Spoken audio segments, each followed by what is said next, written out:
buenos días, 7 de la mañana en punto. Estamos ya listos con la información. Robert, amigos, ¿cómo estás? 9 grados centígrados, Meche, muy bien. Buen día para todos, buena semana. A comenzar este día lunes con buena predisposición. Que lo que vayamos a planificar, lo que vamos a hacer, sea realmente bendecido. Salga con tiempo. Recuerde que hoy día hay tráfico en algunos puntos de la ciudad de Quito, sobre todo por algunas obras de bacheo. En la occidental, ahora del intercambiador, también les tiene mal andar a mucha gente. Y recuerde que el INAME ha dicho que las lluvias se van a mantener. Ayer cayó un aguacero del San Padre y señor maestro. Acá en el sur de la ciudad ya está saliendo el sol, así que esperemos que se vaya calentando un poco el clima porque nos tiene complicados esta lluvia. Frío, realmente frío. Y alrededor de las 9 de la noche del domingo, la presidenta del Consejo Nacional Electoral, Diana Atamaín, señaló tendencia definitiva. Así fue. Así lo hizo tras anunciar los resultados de la consulta popular, donde la opción del no superó de manera significativa al sí.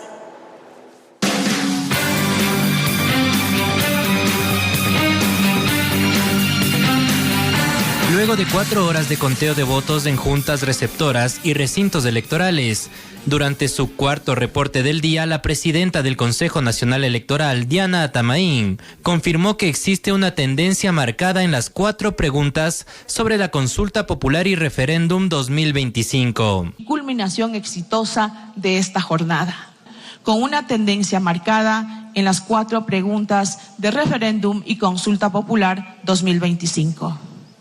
Corresponde al Pleno del CNE, en cumplimiento de la ley, instalarse en audiencia pública nacional de escrutinios para conocer y aprobar las actas de los resultados de cada una de las provincias del país, las 3 circunscripciones del exterior y finalmente proclamar los resultados oficiales.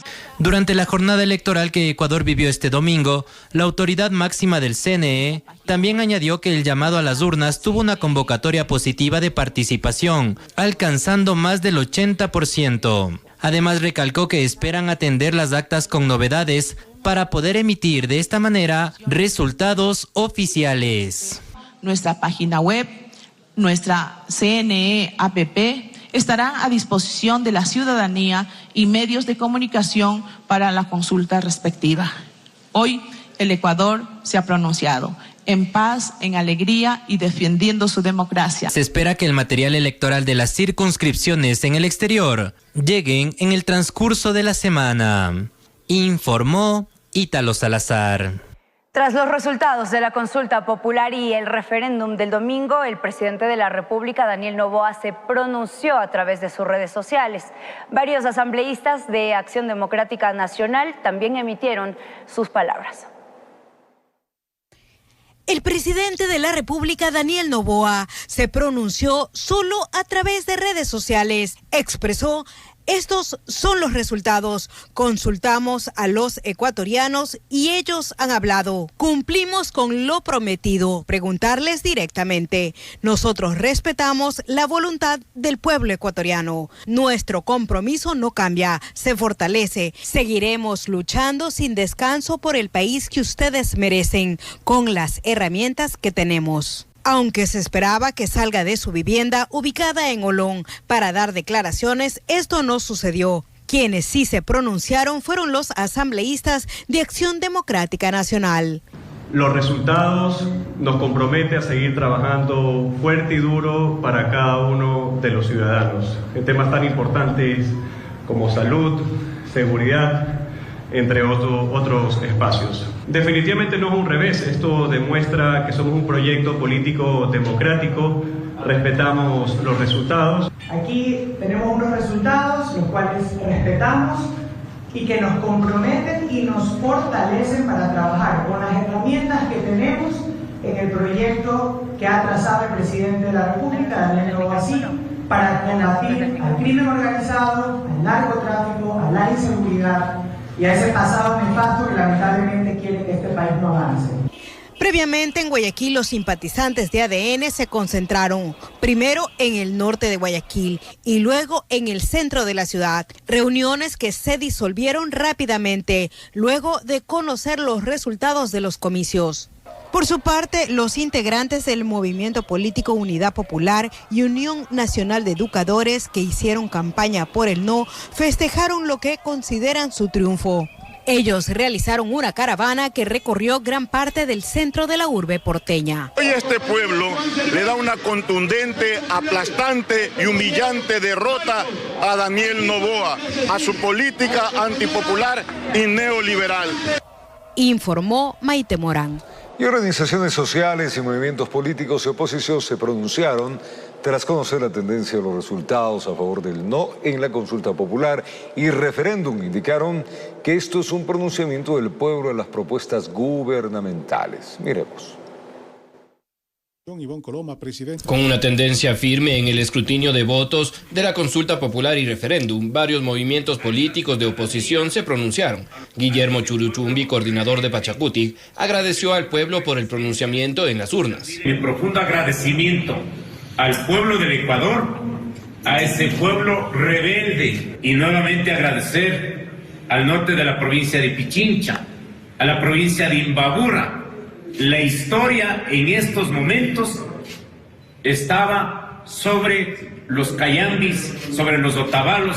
De su parte, Luisa González de la Revolución Ciudadana, desde la sede del movimiento en Quito, señaló que en estos comicios no se elegían a partidos ni proyectos políticos, sino que se exigía el cumplimiento de los derechos ciudadanos. Y esos derechos están consagrados en la Constitución de la República de 2008 de Montecristi. Enfatizó que su organización seguirá a la defensa de los sectores claves para la soberanía del país.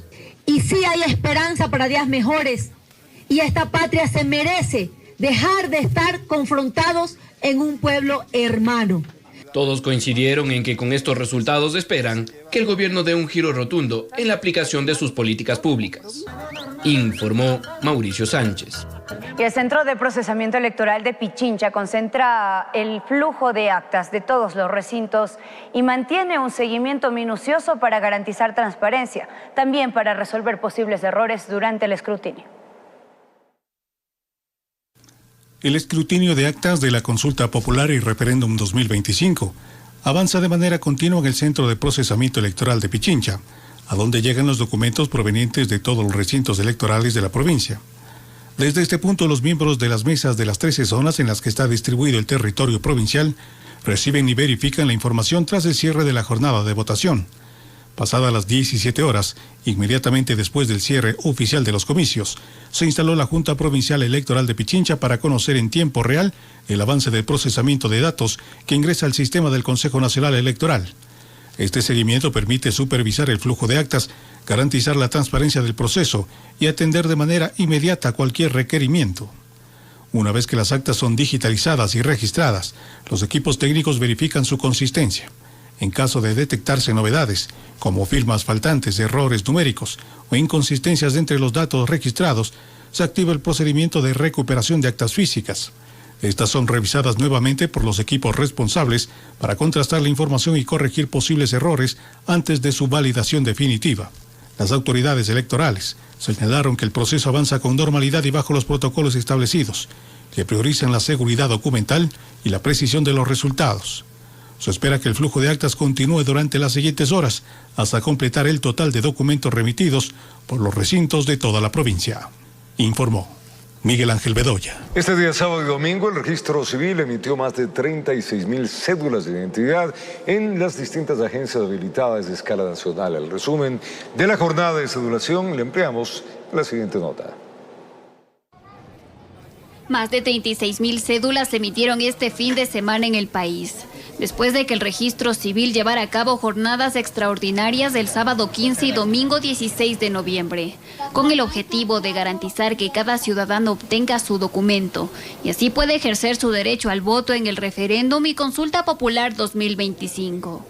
El sábado 15 de noviembre la atención se desarrolló desde las 8 de la mañana hasta las 5 de la tarde. Ese día se emitieron 24.709 cédulas, mientras que el domingo 16 de noviembre el horario de atención al público fue de 8 de la mañana a 12 del día. Allí se entregaron 11.536 documentos de identidad. En total se emitieron 36.245 cédulas de ciudadanía. Desde las primeras horas del fin de semana, las agencias de escala nacional registraron una alta afluencia de usuarios. El director general de esta entidad, Otón Rivadeneira, destacó que este proceso se desarrolló en los 2 días con orden, en las 38 agencias que se habilitaron en todo el territorio nacional.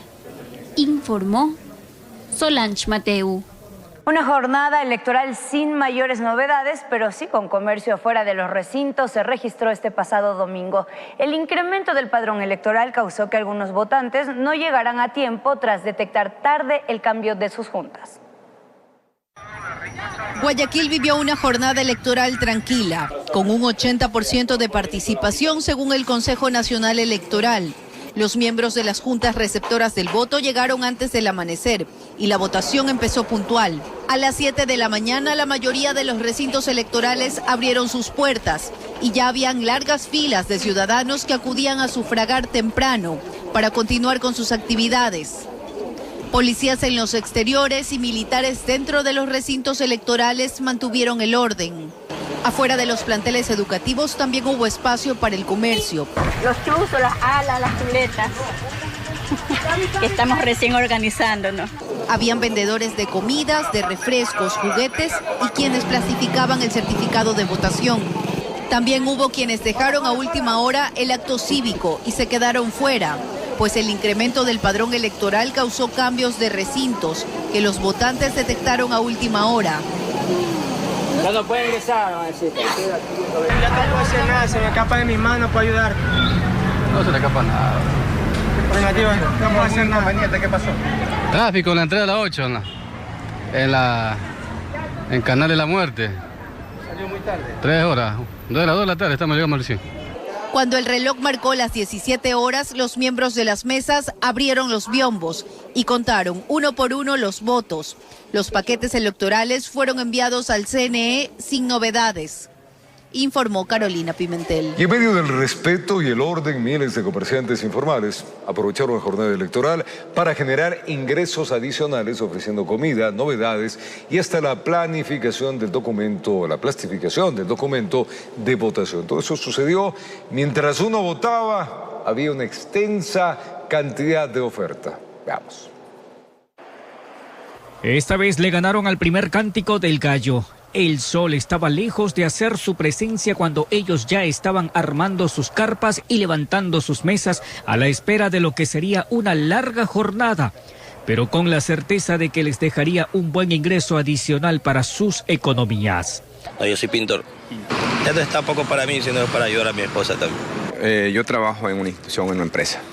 Sin embargo, pues la situación económica del país nos obliga a tener que tener un trabajo extra fuera de nuestros trabajos. Ese día fue posible encontrar de todo en los exteriores de los recintos electorales. Comida, novedades, plastificación del documento de votación y más. Los comerciantes aprovecharon para salir en familia en busca de ese ingreso extra. Vi una oportunidad de generar algo de ingresos y fui la primera aquí y después ya nos aumentamos un poquito más. Nos hemos vuelto compañeros ya prácticamente, como le decía, 10 años aquí y nos hemos hecho compañeros. Aunque son comerciantes no regularizados, ellos procuraron respetar las normativas y mantener la distancia que se les exigió, a fin de no interrumpir el paso de quienes acudieron a sufragar. Lo que nos dicen los policías es que mantengamos la distancia adecuada. Bueno, nosotros como policía hemos coordinado con municipios también, ¿no? Y ellos son los encargados del uso de suelo, entonces ya se les ha indicado a los comerciantes que tienen que respetar los límites para ingresar acá al recinto electoral. De igual manera, con las personas que plastican ya no van a estar en la puerta, sino van a tener su espacio para que puedan realizar su trabajo. Informó José Morales. Y en Manabí, la jornada electoral de consulta popular y referéndum dejó 30 detenidos y 24 sancionados por infringir la ley seca. En esta provincia, un 80% del 1.300.000 electores convocados a las urnas ejercieron su derecho al voto.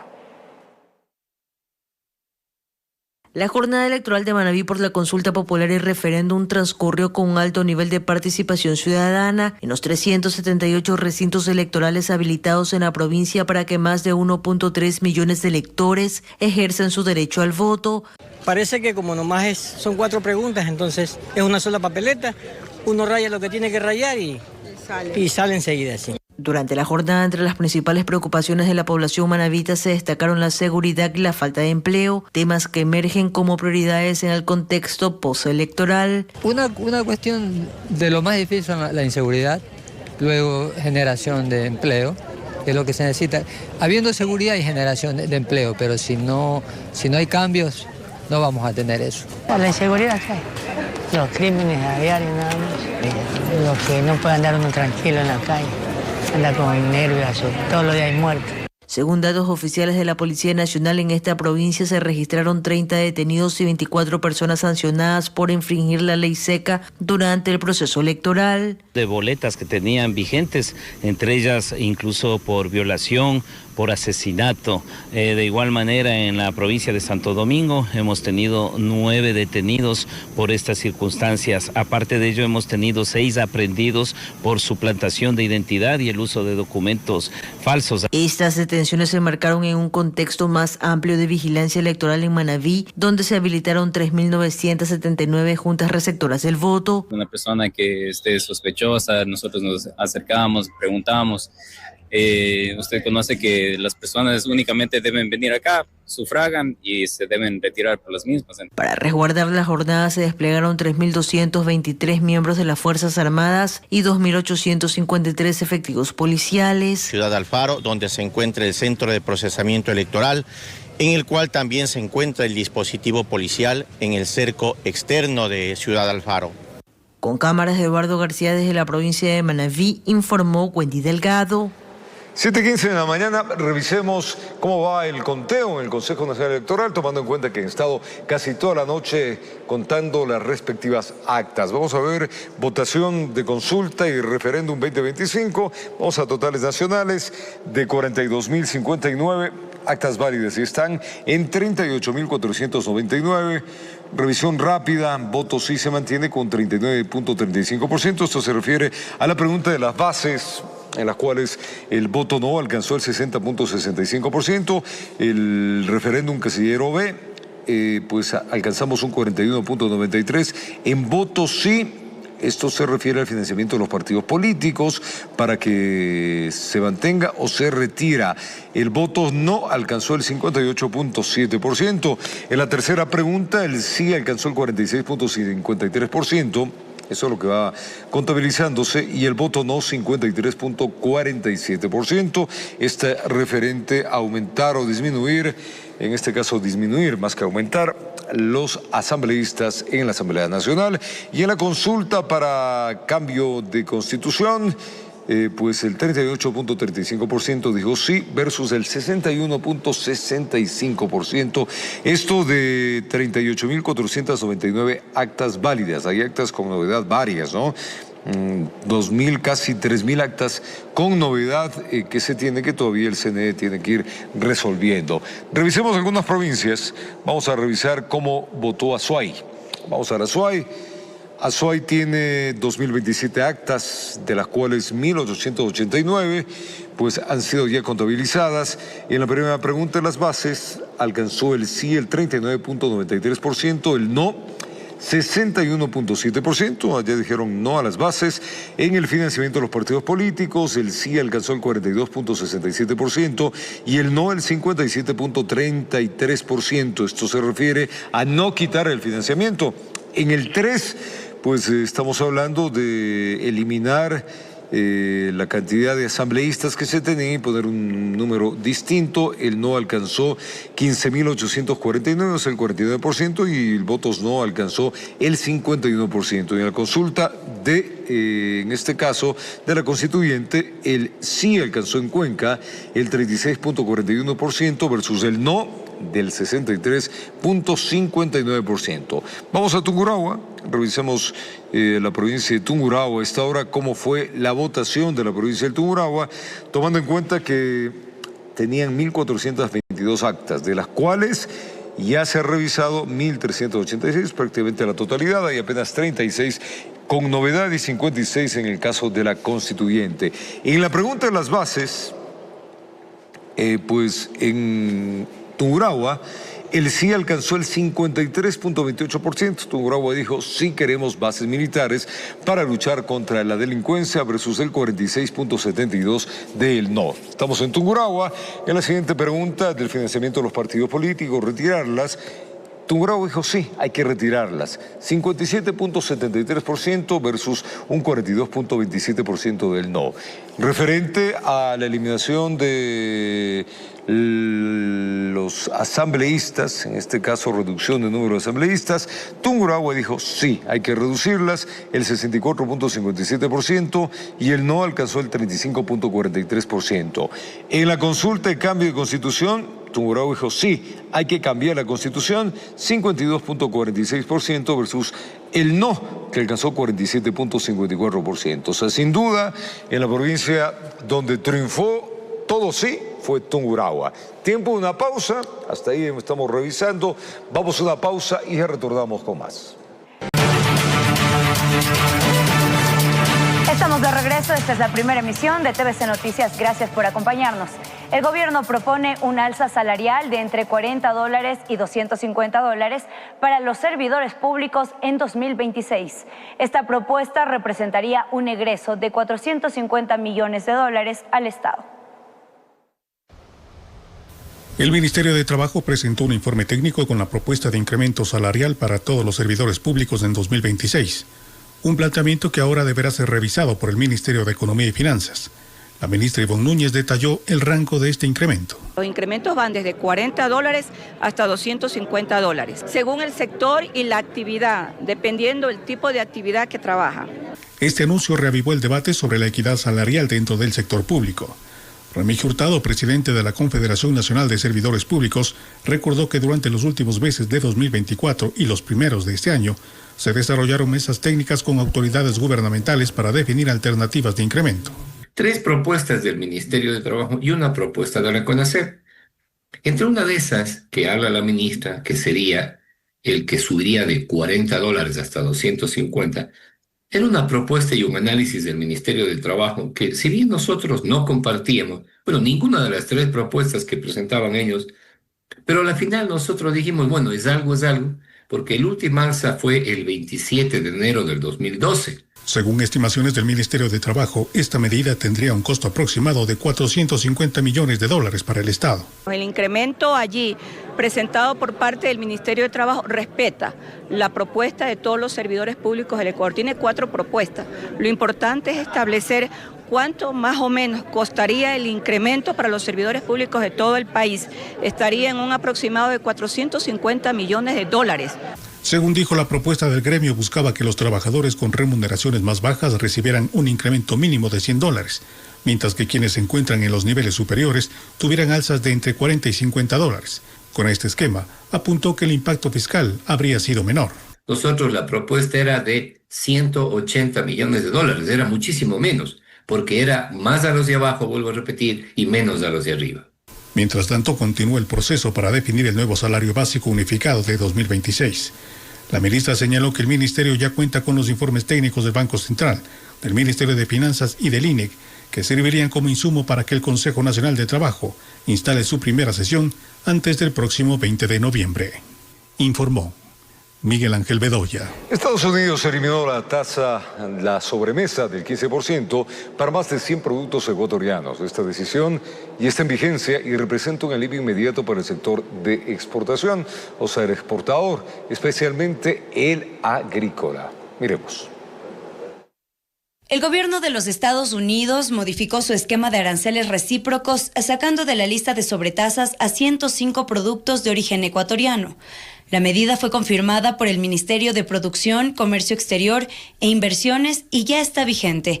Los productos beneficiados son principalmente agrícolas y naturales, muchos de ellos no producidos a gran escala en el mercado estadounidense. Entre los más destacados están el café, el cacao, las piñas, los mangos, la pitahaya, el banano, el plátano, el palmito, la naranja, tomate y otras frutas tropicales.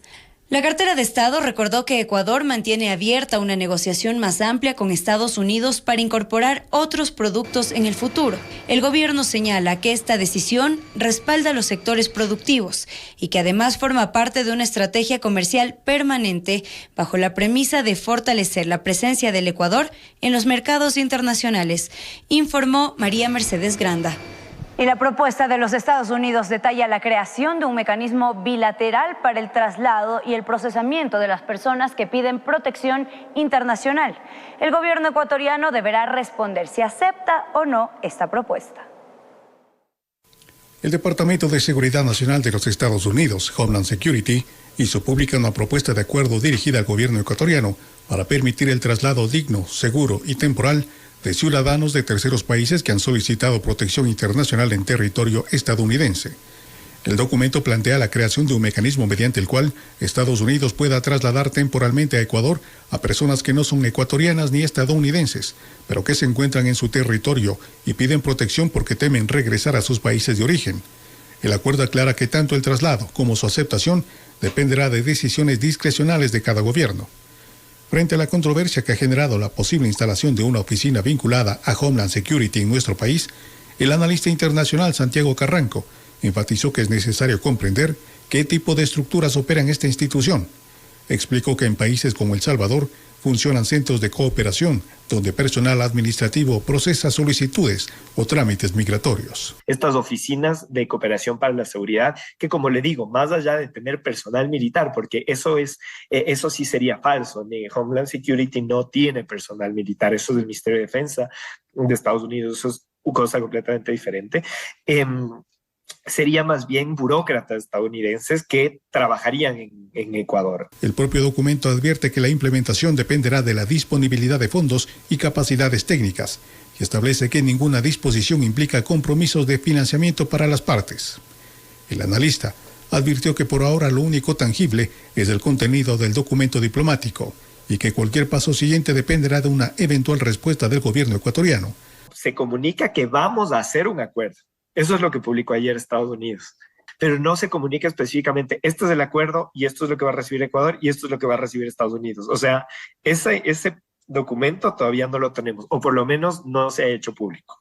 Uno de los puntos centrales indica que Ecuador no podrá devolver a estas personas a su país de origen mientras exista una solicitud de protección en trámite. Asimismo, Estados Unidos se compromete a no trasladar a menores no acompañados, y Ecuador deberá establecer un procedimiento para quienes no deseen solicitar refugio o abandonen el proceso, informó Miguel Ángel Bedoya. Una resolución de un juez multicompetente, Muisne, ratificó la legitimidad de la elección de la alcaldesa Yuri Colorado como la presidenta de la Asociación de Municipalidades del Ecuador, la AME. El organismo indicó que la decisión también reconoce el derecho de los alcaldes a elegir a sus autoridades de manera transparente y democrática. Una nueva resolución judicial ratificó a la alcaldesa Yuri Colorado como la presidenta de la AME, Asociación de Municipalidades del Ecuador. Su elección estaba en el limbo luego de que el anterior presidente Patricio Maldonado presentó una acción de protección en contra de la autoconvocatoria de la Asamblea Extraordinaria de varios alcaldes. La AME, a través de un comunicado, indicó que la decisión de un juez constitucional de la Unidad Judicial Multicompetente de Muisne reconoció la vigencia y legitimidad de la elección de Colorado el pasado 15 de octubre, la misma que tuvo el apoyo de 156 votos, lo que significaría más del 70% de alcaldes y alcaldesas del país. Por su parte, Maldonado, quien estuvo al frente del organismo por 2 años, no se ha pronunciado al respecto. El pasado 10 de noviembre, la Corte Provincial de la SUAY ratificó las medidas cautelares a su favor e indicó en ese momento que seguía al frente de la asociación. Informó Mauricio Sánchez. Ahora les contamos que el Gobierno Nacional entregó el primer cargamento de medicamentos y dispositivos médicos por emergencia a escala nacional. Todos estos insumos están siendo distribuidos ya a los principales hospitales del país. El primer cargamento de medicamentos y dispositivos médicos ya se encuentra en las bodegas del Ministerio de Salud Pública, una masiva compra que busca abastecer a los principales hospitales del país. Es importante destacar y mencionar que el Ministerio de Salud Pública ha efectuado este proceso mediante una compra transparente, ágil, pero sobre todo en el marco de la ley.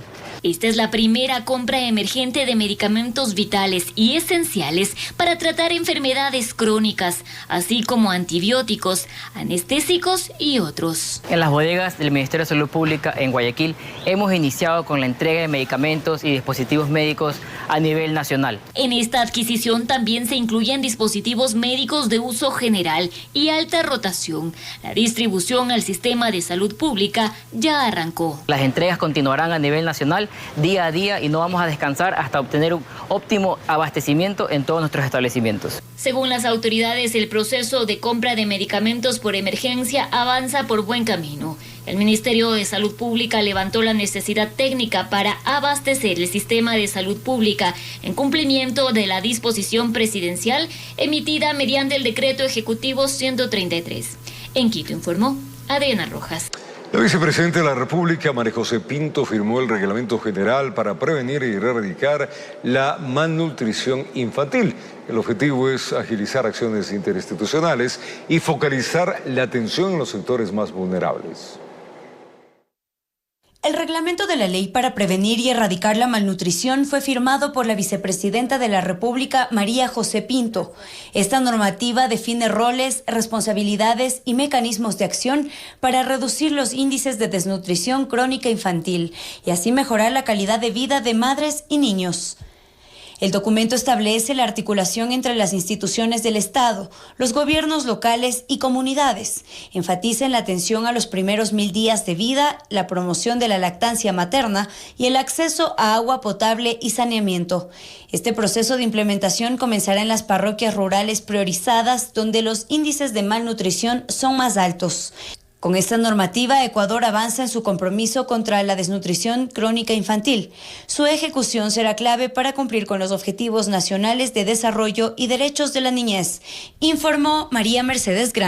Cambiamos de tema. Las pérdidas económicas en el sector turístico de Imbabura, Carchi, Pichincha durante el paro de octubre de 2025 se estiman en $20 millones. Frente a ese impacto, el Viceministerio de Turismo impulsa varios programas de capacitación gratuita que buscan reactivar la actividad turística y así fortalecer la economía local en estas provincias del país. Al menos $20 millones en pérdidas en el sector turístico se registraron en las provincias de Pichincha, Imbabura y Carchi en el marco de las protestas de octubre de 2025. Como parte del apoyo estatal, el gobierno nacional implementó el programa de reactivación Firmes con Novoa, el cual contempla alivios financieros al igual que incentivos. Entre estas iniciativas se contempla programas gratuitos de capacitación en materia turística para dinamizar y generar atracción a públicos locales y extranjeros para que visiten estas provincias. 14 cursos de formación completamente gratuitos, 100% virtuales y completamente asincrónicos. ¿Qué quiere decir asincrónico? Que la ciudadanía puede realizar este curso en cualquier horario, a su propio ritmo, cuando tenga la disponibilidad de tiempo. Los interesados podrán acceder a estos cursos ingresando a la página web capacitación.turismo.gov.es. Una vez dentro podrán elegir entre un abanico de opciones que van desde la capacitación en idiomas como el inglés y el chino mandarín, además de desarrollar habilidades blandas y manejo financiero. Tenemos un estimado y esperamos, la meta es llegar a más de 3,000 personas capacitadas. Desde el jueves que lanzamos la plataforma y los tenemos habilitados, a la actualidad tenemos más de 2,500 personas inscritas. Eso quiere decir que ha habido una acogida muy interesante. Las capacitaciones tienen un promedio de 40 horas académicas que al finalizar se les acredita un certificado por parte de las autoridades ministeriales, permitiendo elevar la calidad turística de los negocios. Y esto al final del día, después del proceso, reciben un certificado, un reconocimiento que se llama Empresa Certificada en Score Joco. Y el Score Joco es un reconocimiento internacional que lo impulsa la Organización Internacional del Trabajo. Y hay muchos turistas internacionales que cuando ven estos reconocimientos en las puertas, en las entradas de los establecimientos, dicen, bueno, sabemos que este establecimiento siempre hace procesos de mejora continua. Podemos tener la certeza de que la calidad en estos establecimientos es de lo más alto. Las autoridades confirmaron que por ahora los talleres estarán habilitados para las 3 provincias, pero se espera poder ampliar la cobertura a escala nacional, informó Ítalo Salazar. Y con la entrega de maquinaria y equipos productivos en Ibarra y Otavalo, el gobierno nacional impulsa la recuperación económica de esta zona afectada, hay que recordar, por la paralización focalizada que dejó pues al sector un poco complicado. La ayuda fue canalizada gracias al apoyo financiero del Reino de Marruecos y la asistencia del Programa de las Naciones Unidas para el Desarrollo. Miremos. El gobierno nacional, con el respaldo de la cooperación internacional, realizó la entrega de equipos productivos en Ibarra y Otavalo, dirigida a familias afectadas por la paralización focalizada, registrada entre los meses de septiembre y octubre. La iniciativa busca restablecer actividades económicas, dinamizar los ingresos y fortalecer la resiliencia de los productores locales. Las entregas se realizaron a través de la Cancillería y contaron con la presencia de la vicepresidenta de la República, la canciller Gabriela Sommerfeld y otras autoridades, quienes destacaron que el apoyo internacional ha sido clave para responder de forma efectiva a las afectaciones generadas por la paralización. Lo que ha vivido esta provincia en los últimos tiempos no ha sido fácil. Muchas familias sintieron el golpe de forma dura, pero también demostraron algo que yo admiro profundamente: la capacidad de levantarse sin perder su esencia, sin perder su orgullo y sin perder su fuerza. El proyecto denominado Rehabilitación de Medios de Vida en Comunidades Afectadas por el Paro Focalizado Imbabura se desarrolla con el financiamiento del Reino de Marruecos y la asistencia técnica del Programa de las Naciones Unidas para el Desarrollo, PNUD.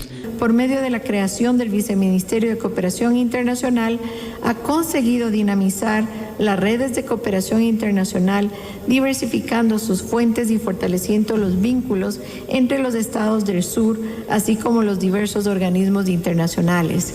Con un presupuesto estimado de $85.000, la intervención se enfoca en restituir ingresos, reactivar unidades económicas y dotar a pequeños productores y emprendimientos de herramientas que les permitan retomar sus actividades. Antes soñaba con impulsar mi pequeño negocio de costura. Ahora esto es un sueño hecho realidad. Voy a recibir esta máquina de coser que va a servir de mucho en mi taller, va a mejorar nuestra producción. La donación incluyó equipos de ordeño, fumigadoras, máquinas de coser industriales y motocicletas, recursos que fortalecerán la producción agropecuaria, textil y logística en Imbabura.